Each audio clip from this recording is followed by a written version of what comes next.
20장 17절 후반에서 18절까지 보겠습니다. 너는 내 형제들에게 가서 이르되 내가 내 아버지 곧 너희 아버지 내 하나님 곧 너희 하나님께로 올라간다 하라 하시니,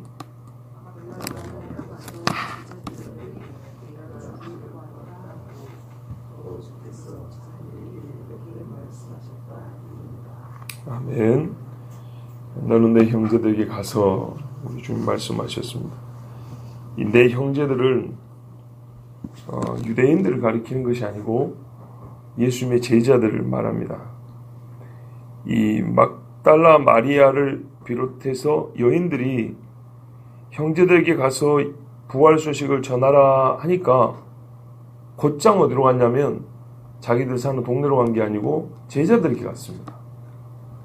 그리고 예수님이 부활한 당시 시점에서 예수님이 내 형제들이라 불렀을 때 그들이 누굽니까? 라고 묻지 아니하고 딱 말하는 즉시 알아들었다는 것은, 다른 설명이 없이 알아들었다는 것은, 그리고 제자들에게 찾아갔다는 것은 예수님이 지금 부르는 내 형제들이 실제 자기 어머니 배에서 태어난 동생들을 말한다든지 아니면 다른 유대인들을 말하는 것이 아니고, 여기서는 믿는 신자, 이때 당시로 보면 제자들을 말한다는 것을 알 수가 있습니다.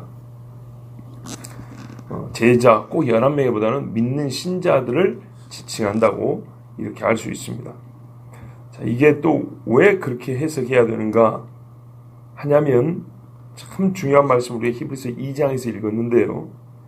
히브리서 2장 11절에서 13절을 보면 거룩하게 하시는 이와, 예수님이죠, 거룩하게 함을 입은 자들, 구원받은 사람 신자들이죠, 다 한 근원에서 난지라. 한 근원에서 났다는 말은 무슨 말을 하고 싶냐면 한 아버지 및 한 형제라는 얘기를 하려는 거죠. 역시 뭐라고 됐냐면, 그러므로 형제라 부르시기를 부끄러워하지 아니하시고, 서신서에도 보면 전부 다 형제라 볼 때는 믿는 신자들을 말하죠.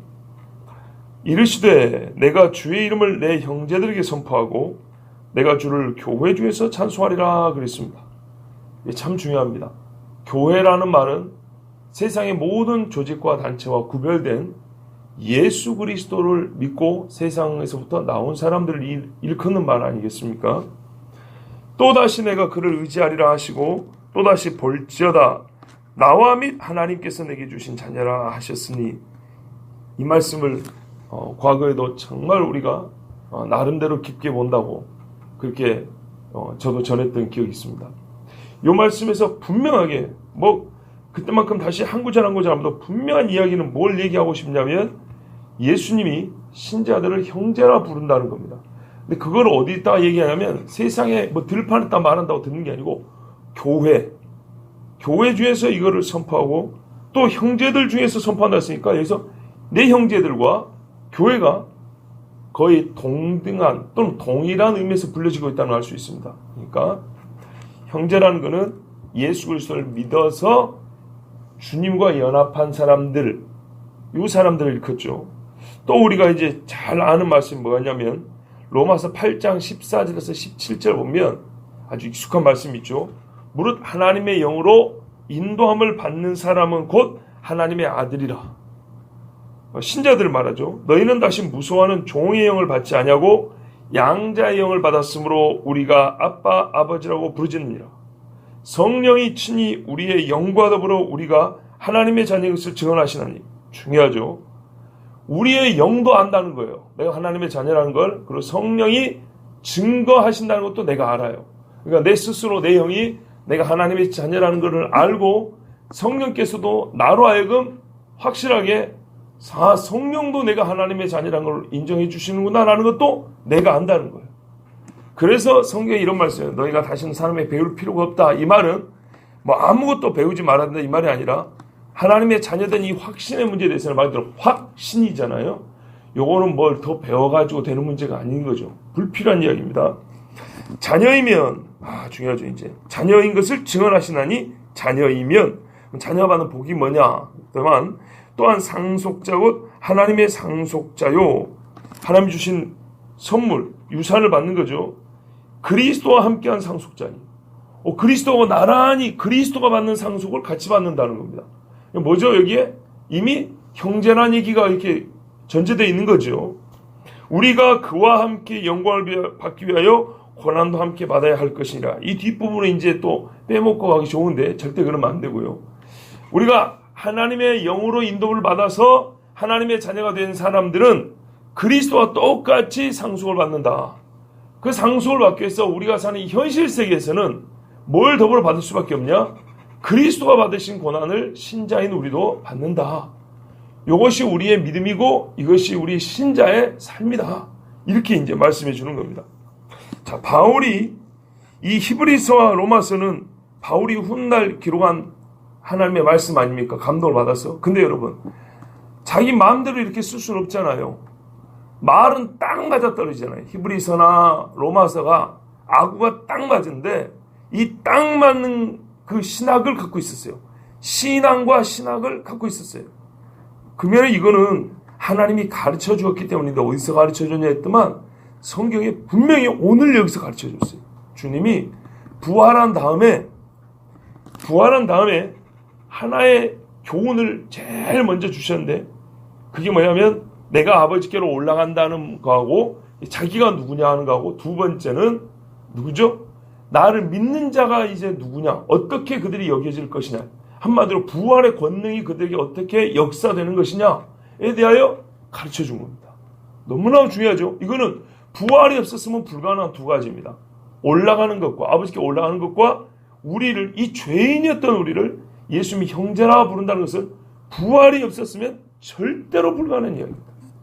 이 부활의 권능을 주님께서 그로 말미암아 우리에게 일어난 이 하나님의 귀한 선물 주심을 친히 말씀해 주셨고 요거를 근거로 바울은 어떻게 했어요? 그 깊은 의미를 더 깨달아 우리에게 더 풍성하게 설명해 줬죠. 바로 요런 거를 신학이라 그런 겁니다. 바로 요런 거. 그러니까 신학적으로 해석한다는 말이 그런 겁니다. 이 성경을 볼 때 신학적으로 해석한다 이런 말은 또 뭐 해석하고 이해한다 이런 말은 하나님께서 하신 말씀이에요. 사람이 만든 게 아니고 이미 하나님이 하신 말씀이나 하나님이 행하신 행사, 하신 일의 의미를 파악하는 걸로 끝나는 게 아니라 그 단편적인 말씀, 밥 먹으라 하면 밥 먹으라로 끝난 게 아니고 밥 먹으라 할 때의 심정, 밥 먹은 다음에 뭘 또 하려고 하지 않은 이런 조금 더 깊은 생각. 그래서 하나님의 전체적인 말씀, 하나의 말씀이 다른 전체적인 말씀과의 그 관계 속에서 나타나는 더 풍성하고 하나님이 주시고자 하는 온전한 뜻과 하나님의 뭘까요?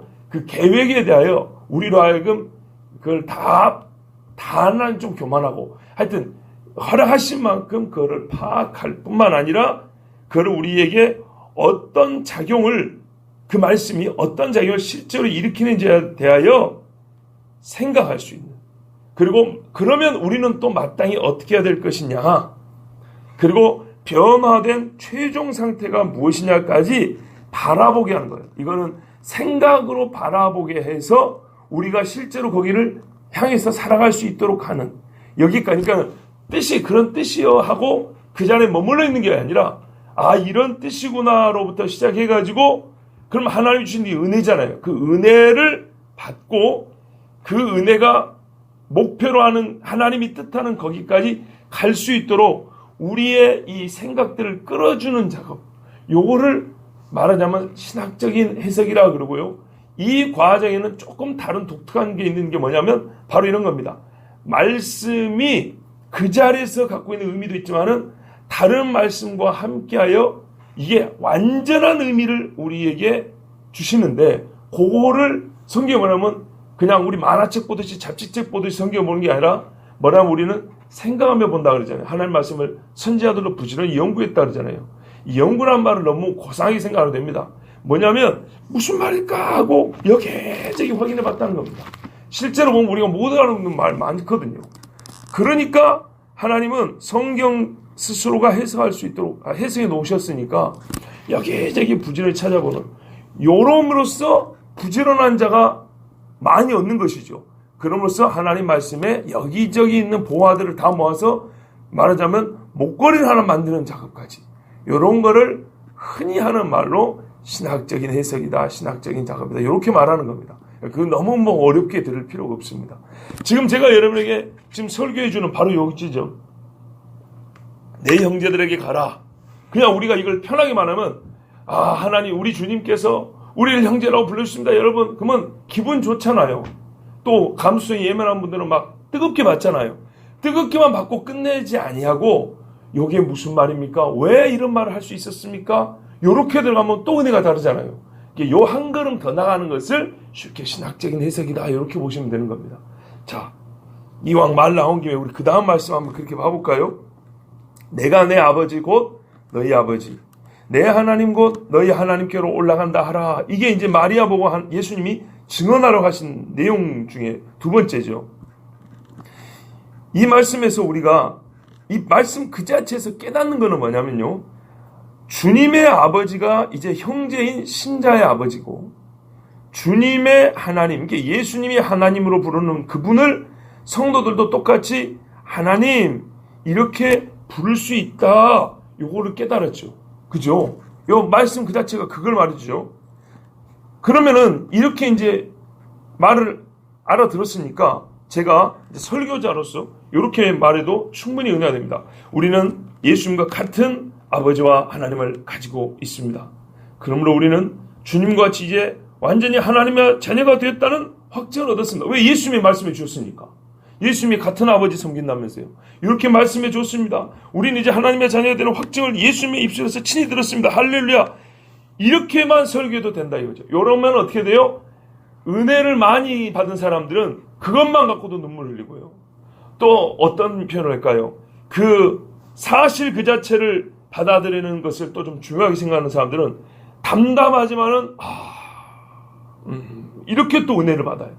감성이 예민한 분들은 내가 어떻게 주님과 같이 하나님을 아버지라 부를 수 있었을까? 나 같은 죄인이 자기 죄가 막 생각나. 이런 분들은 막 눈물을 흘리고 뭐 꼭 그렇게까지 감성이 예민하지만 거꾸로 이 속생각이 깊은 분들은 하나님이 우리에게 이런 은혜를 주셨구나 이러고 지나갈 수 있단 말이죠.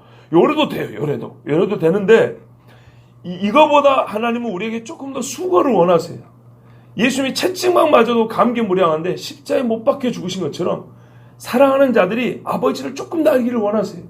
그래서 조금 더 생각을 해보면 우리는 뭘 볼 수 있냐면 뭐가 좀 특이한 걸 볼 수가 있어요. 보세요. 예수님의 말씀이 평범한 화법을 따르지 않아요. 말하는 방법을 평범한 말하는 방법을 따르지 않아요. 무슨 말이냐면 예수님이 아주 간단하게 보통의 화법으로 말을 하면 이 말씀을 어떻게 하면 되냐면 내가 우리 아버지, 우리 하나님께 올라간다 하라 해도 말 뜻은 똑같아요. 그잖아요. 내가 너희의 아버지, 내 아버지, 내 하나님 곧 너희 하나님 이렇게 안 말하고 네 아버지가 내 아버지가 똑같이 그냥 우리 아버지 이래도 된다고요. 그죠? 그래도 아까 제가 말씀드린 것처럼 내용은 똑같아요. 그런데 이게 또 평상시 우리 쓰는 말이에요. 그렇지 않습니까? 형제간에 내 아버지 곧 네 아버지 이렇게 누가 말합니까? 보통 우리 아버지 이렇게 말하지. 그런데 이렇게 나눠 부를 때는 의미가 있죠. 예를 들어볼까요? 부모를 공경해야 되는데 맨날 나만 고생하는 거예요. 뭐 싫은 건 아닌데 다른 형제들이 너무 신경을 안 써요. 그럼 뭐라 그래요? 야, 내 아버지만 되냐? 네 아버지도 된다. 이렇게 말하죠. 이렇게 나눠 부를 때는 다른 의미가 있는 거죠.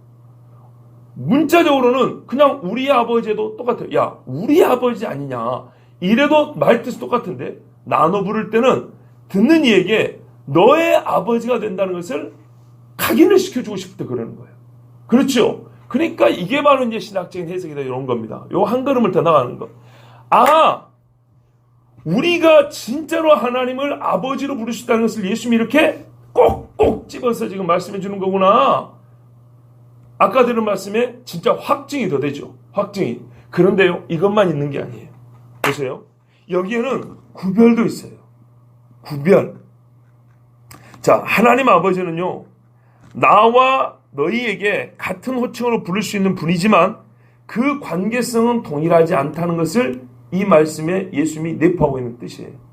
그게 뭐냐면 나 예수는 영원부터 하나님이 아버지이시지만 너희는 지금부터 부활한 나로 말미암아 지금부터 아버지가 되신 분이다는 이 감격적이지만 구별된 관계성을 가르쳐 주시는 거예요. 왜냐하면 예수님이 이때부터 너희의 아버지하고 내 아버지가 그렇게 부를 수 있다고 지금 처음 가르쳐 줬잖아요. 그죠? 그러니까 처음 가르쳐 주실 때 같은 하나님, 같은 아버지라고 호칭을 같이 부를 수 있지만 처음 가르쳐 준 이 순간에 그래도 나와 너하고 하나님 간에 갖고 있는 관계성은 구별되어 있다는 것을 가르쳐 주는 거예요. 아버지로 부를 수 있는 건 똑같지만 관계성은 다르다라는 걸 말해 주는 거예요. 우리가 잘 아시는 말씀대로 이 요한복음 앞부분에 말했어요. 예수님이 하나님께 기도할 때 아버지여 이렇게 부른 다음에 창세 전부터 내가 아버지와 함께 가지고 있던 영광으로서 아들을 영화롭게 하옵소서 그랬어요. 이게 예수님 아들이 갖고 있는 영광이에요.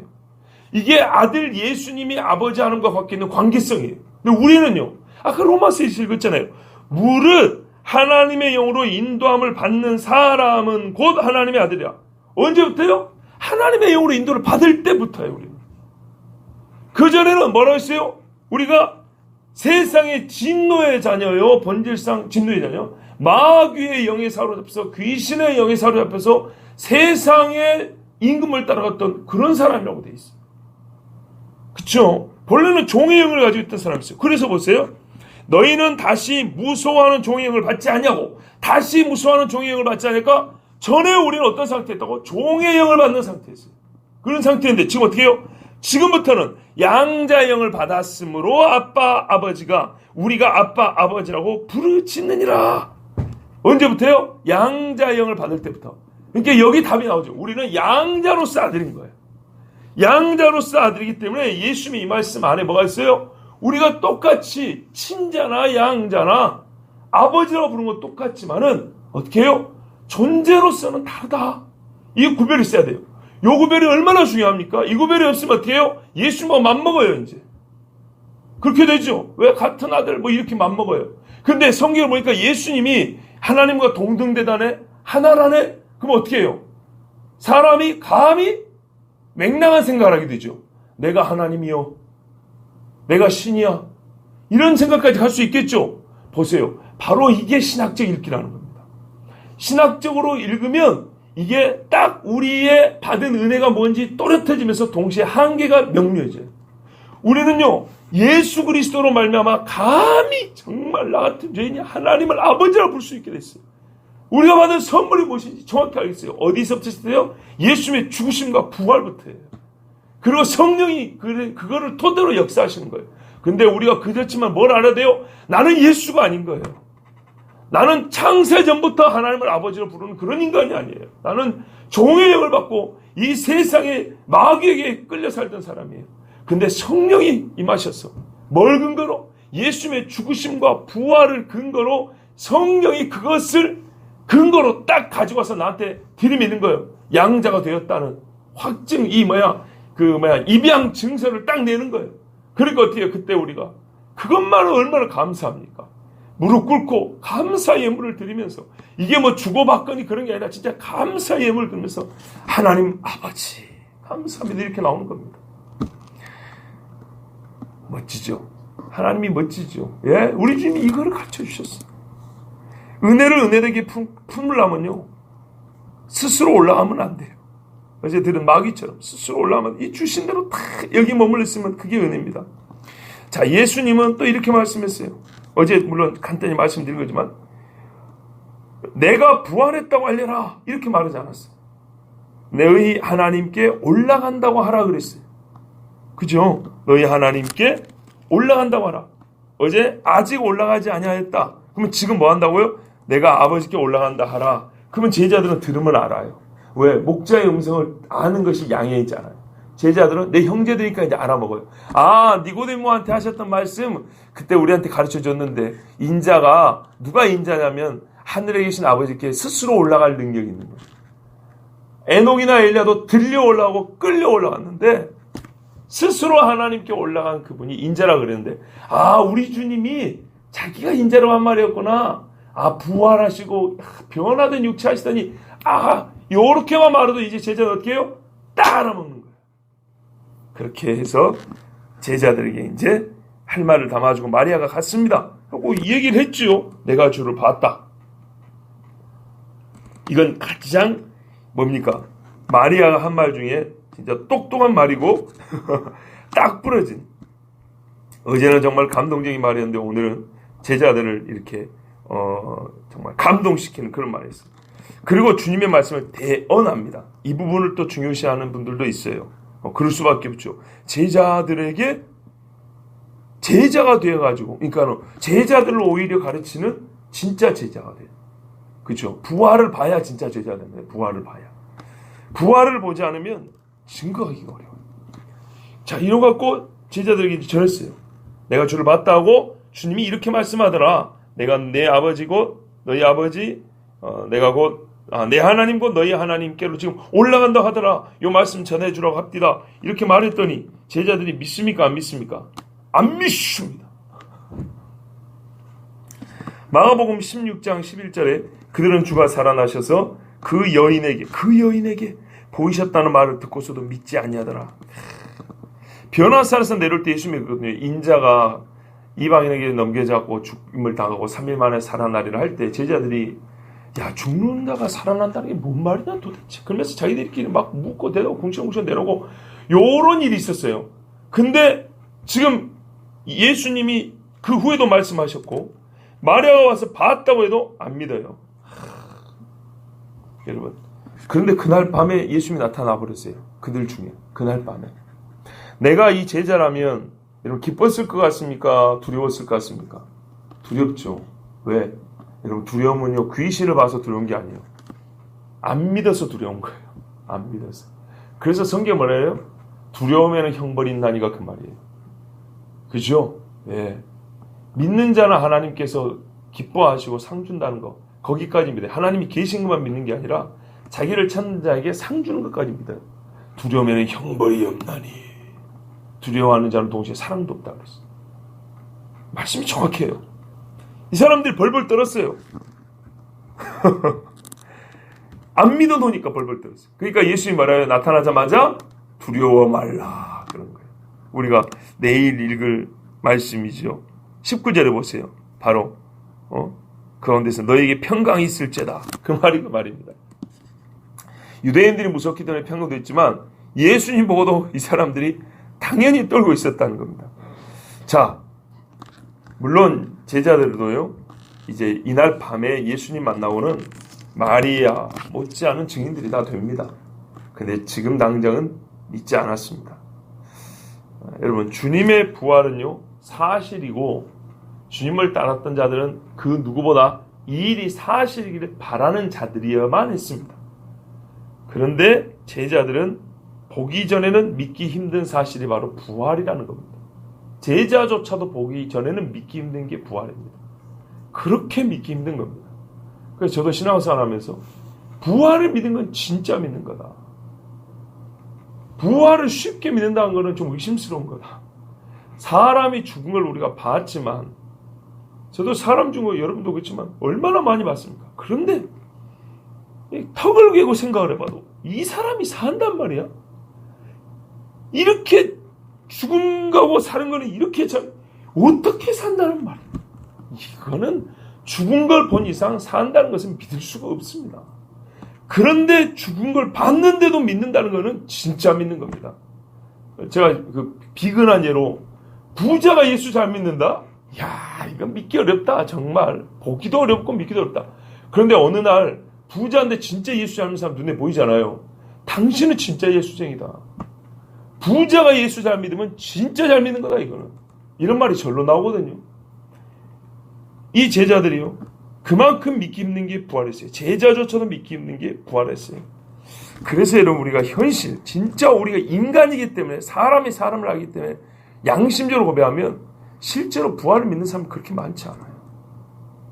정말이에요. 이 좋은 일이고 기쁜 일인데 믿는 사람은 많지 않아요. 왜 안 믿을까 하면 근본적으로는 성령의 역사가 없고 성령을 안 받아서 그런다. 우리가 이렇게 말할 수 있죠. 근데 우리가 이제 보이는, 우리가 사람이기 때문에 사람으로 사는 우리의 삶을 얘기하면, 우리 현실이라고 그러죠. 이 현실에서 확인된 바에 따르면 자기 정욕대로 살고 싶기 때문에 안 믿습니다. 보통은 또 그렇게 교육을 받았기 때문에 안 믿습니다.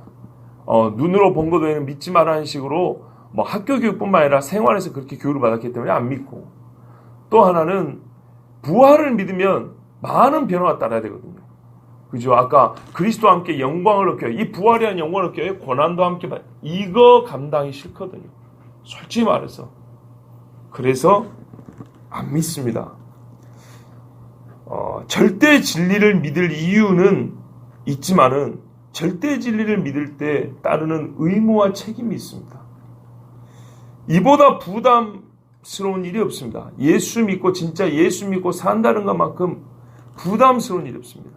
성령으로 딱 인도를 받으면 나는 다른 삶을 이제 못 살겠어 이렇게 되는데, 그렇지 않으면 진짜 인간의 힘으로 예수 믿고 살아오려면 너무 힘든 겁니다. 진짜로 힘든 겁니다. 그래서 편하게 살고 싶은 인간의 본성상 부활을 믿고 싶지 않습니다. 진짜로 부활을 믿으면 예수 믿으면 있어요. 나를 사랑하는 자는 나의 계명을 가지고 지키는 자라야, 이렇게 했어요. 이 계명을 지킨다는 거. 요한계시록도 하나님의 계명과 예수에 대한 믿음을 지킨다. 이거 얼마나 어렵습니까? 그렇지 않습니까? 옛날에 이방인들이 유대인 되겠다고 구약시대도 이렇게 들어온 사람이 있었고 신약시대도 이렇게 들어온 사람이 있는데, 이방인의 삶을 버려야 돼요. 이방인의 삶이 그냥 말 그대로 세상에서 내 마음대로 사는 겁니다. 그거를 버리래요. 무슨 말이에요? 내 마음대로 살았는데 그걸 버린다는 것은 통째로 나를 버리는 얘기입니다. 내가 완전히 달라져야 된다는 얘기. 여러분, 습관 하나 바꾸는 것도 어려운데 이게 얼마나 어렵습니까? 그렇기 때문에 부활에 대해서 깊이 생각하지 않고 분위기만 내고 마는 경우가 많은 겁니다. 이게 우리의 솔직한 고백입니다. 누가 그거를 이제 뭐 일일이 깊이 생각이 아니라 마음이 자연스럽게 그렇게 되는 겁니다. 여러분, 그러나 주 예수님의 부활은 사실입니다. 이 사실에 제자들도 이제 믿음이 갖게 된, 그러니까 이 사실에 믿음을 갖게 된 이상 제자들은 예수님의 분부를 따르지 않을 수가 없었습니다. 그 첫 번째 분부가 뭡니까? 예루살렘을 떠나지 말고 성령이 내리기까지, 약속한 성령이 내리기까지 기도하라는 것이죠. 이 얼마나 힘듭니까? 생각해보세요. 이것도 만만한 이야기 아닙니다. 그런데 부활이 사실이니까 지금부터는 예수의 말씀을 어길 수가 없어요. 뭐 어디 숨어 있을 수가 없어요. 그리고 성령을 받고 나서는 이제 또 나갔어요. 뭐냐면 예수님이 성령이 임하면 너희가 권능을 받고 내 증인된다 했으니까요. 다른 건 못해요 이제. 그래서 이 막을 뜯고 나가서 세상에 가서 외쳤습니다. 요게 부활을 믿는 사람입니다. 그러니까는 요거를 감당한다는 것이 보통 어려운 이야기가 아닙니다. 그냥 육체적인 힘만 갖고는. 그래서 처음부터 엄두를 내지 못하는 경우들이 있습니다. 그런데요, 진짜 하나님 말하면 내 말이 어렵지 아니하다. 내 입술에 있고 마음에 있으면 심히 쉽다. 어떻게 배워서 하늘에 있어서 누가 하늘 가서 별 따고 오라더냐, 이런 말한 게다. 음부에 있어서 누가 지옥까지 내려서 지옥 훈련하고 올라더냐, 그렇게 말한 적 없다. 이게 이 말씀이 입술과 마음에만 있으면 능히 지킬 수 있느니라, 이렇게 말씀했어요. 자, 그러니까 여러분, 부활을 힘들어서 처음부터 내가 싹을 잘라야지, 부활을 싹이에 싹, 부활부터 안 믿어버려야지, 이게 아니고요. 부활을 진짜 믿으면 그 후의 말씀들은요, 진짜로 쉽게 믿어져요. 세상에 죽은 자가 살아난 것을 믿었는데 뭘 못 믿겠어요. 그죠? 그러니까 그 다음부터는 믿기도 쉽고 그 믿은 대로 사는 것은 너무나 당연하게 자연스럽게 하는 거예요. 그런다고 육체가 느끼는 고난과 고통이 없다는 게 아니에요. 요거를 능히 이겨나간다는 것이지. 그게 부활의 능력이잖아요. 자, 또 하나는 여러분, 그렇게 믿어야 되는, 그러니까 부활을 믿고 이 부활한 사람들이 주님이 하신 이전의 모든 일과 말씀이 한때의 사건이 아니라 영원한 사건이요 진리임을 믿어. 그래서 그 모든 말씀을 지켜야 된다. 당연하다. 이렇게 믿어야 되는 또 하나의 이유는 주님의 부활이 말 그대로 주님의 부활이잖아요. 주님 스스로 일으킨 사건이기 때문입니다. 주님 스스로. 만약에 피조물 중에 무엇인가가 누군가가 털끝 하나라도 도움을 줬다면 절대로 주님의 부활을, 만약에 살아났다 하더라도 우리가 다른 계명을 뭐 따라야 되니, 예수님을 뭐 목숨을 바쳐서 믿어야 되니 일 안 해도 될 겁니다. 피조물의 도움을 받아 부활했다면. 그렇죠? 그렇지 않습니다. 여러분, 나사로는 예수님이 명해서 살아났기 때문에 뭐 나사로를 신으로 섬길 이유는 없습니다. 그죠? 한때 기뻐서 잔치하고 마는 겁니다. 근데 예수님은 신이 자기 권능으로 일어났기 때문에 예수님은 주님으로 우리가 섬기는 겁니다. 그 주님이 스스로 일어나신 예수님이 이제 우리가 부활의 권능을 믿는 사람들이 부활의 권능 아래서 말씀을 지킬 때 그 권능을 우리에게 행사해 주십니다. 그 힘을 우리에게 써주신다고요. 부활의 힘을 우리에게 써준다고요. 그래서 쉽다는 겁니다. 말씀을 지키려 하는데 육신으로만 지키려면 얼마나 어렵습니까? 부활하신 주님이 권능으로 함께 해준다고요. 역사를 해준다고요. 그게 바로 뭐예요? 성령이시잖아요. 성령이 함께 하셔가지고 우리로 하여금 예수 믿는 증거를 먼저 받게 하세요. 힘이 나죠. 우리가 그런 말도 힘이 박수만 봐도 힘이 나죠. 무슨 말이냐면 어느 한때 성령이 너 예수쟁이야. 이것만 해도 얼마나 힘이 납니까? 그죠? 나보고 아니 나도 믿어요. 믿고 아는 건데도 하나님이 친히 너 내 아들이야. 내 딸이야. 내가 너 보고 있다. 내가 너와 함께한다. 배가 고픈데 지금 당장 밥을 안 줬어요. 안 줘도 어떻게 해요? 내가 네 아버지야. 이게 감동이 마음속에 딱 들리기만 해도요. 힘이 나는 거예요. 근데 그렇게만 하시냐? 아니요. 진짜로 먹을 양식을 주시는 분이 그렇게 해서 부활하신 분이 친히 부활하신 분이 친히 자기 권능으로 믿는 신자와 함께 해주시는 겁니다. 그러니까 어떻게 해요? 부활은 반드시 믿어야 됩니다. 물론 다 믿으신 줄 압니다만은 오늘 말씀이 강조하는 게 그겁니다. 지금 부활한 현장에서 예수님이 말씀하시는 바가 제자들에게 일러라 이 사실을. 뭐하라고요? 믿으라. 부활한 나를 믿으라. 고로 지금까지 내가 한 모든 말도 사실인 것을 진리라는 걸 믿으라고. 그러면 그것을 믿는 자체가 이 세상에서는 힘들고 부담스러운데 걱정하지 말라고. 내가 부활했어. 내가 아버지께로 올란다. 아버지가 다 연락하셨잖아요. 그러면 그 전에 약속이 뭐였었어요? 내가 다시 온다. 성령을 보내주신다. 이 모든 약속도 지금까지 이루어진 것 외에 앞으로 이루어질 거라 하신 말씀도 다 진짜니까 걱정할 것 없는 거예요. 예수님 말했어요. 이미 이 요한복음만 하더라도 너희가 세상에서 환난을 당하나 담대하라 내가 세상을 이겼습니다. 이렇게 말씀했단 말이에요. 이것도 진짜인 거예요. 이후에 제자들의 삶도 주님께서 먼저 승리하여 주신 대로 우리를 이기게 하실 것이라는 이 말씀도 다 우리에게 확증과 보증으로 주신 말씀. 부활과 같은 진리로 주신 말씀이에요. 오늘 우리는 예수님이 친히 부활에 대하여 자기 부활에 대하여 자기가 친히 가르치신 진리의 교훈을 들었습니다. 어제까지는 우리가 마리아의 믿음 부족, 베드로와 요한의 믿음 부족, 말씀에 따른 믿음 부족을 봤고 또 거기다가 이제는 그것만으로 끝내면 안 된다. 마리아가 그래도 얼마나 주님을 사랑해 이거는 반드시 봐야 된다. 예수님께서 마리아야 이렇게 불렀지 않냐? 믿음, 소망, 사랑 중에 제일은 사랑이다. 영원히 주님과 함께 있을 때 필요한 것은 정말 사랑이다 이랬는데 이 사랑을 배우자 그랬죠. 거기에 이제 하나 더 합니다. 그 사랑하는 자에게 주님이 부활을 친히 가르쳐 줬습니다. 주님을 따랐던 제자들에게 주님이 이전에 여러 교훈을 주셨던 것처럼 똑같이 사랑하는 자를 통하여 또 사랑하는 제자들에게 자기가 지금 하신 일에 대하여 그들은 못 봤잖아요. 그들이 보지는 못했으나 예수님이 하신 일을 친히 가르쳐 주셨습니다. 옛날에는 제자들이 보고도 이해를 못하니까 다시 설명해 줬잖아요. 근데 지금은 어떻게 해요? 본 여성 제자인 마리아를 통하여 숨어있는 10제자 또는 11제자에게 예수님이 말하게 하셨습니다.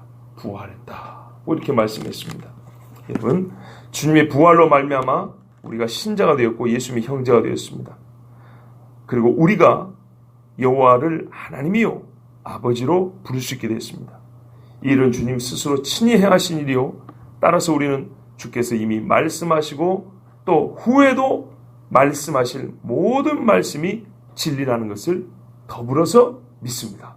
그리고 이 믿음은 약속으로서 아까 로마서 말씀대로 주께서 그리스도에게 주신 그 영광과 같이 기업과 같이 성경의 갈라디아서에서 예수 그리스도의 것이 된 사람들은 아브라함의 유업을 받는다고 했으니 우리도 똑같이 아브라함의 자손이요 우리의 구원자신 예수님이 상속받으신 그 기업을 우리가 주님 오실 때 받을 줄로 믿습니다.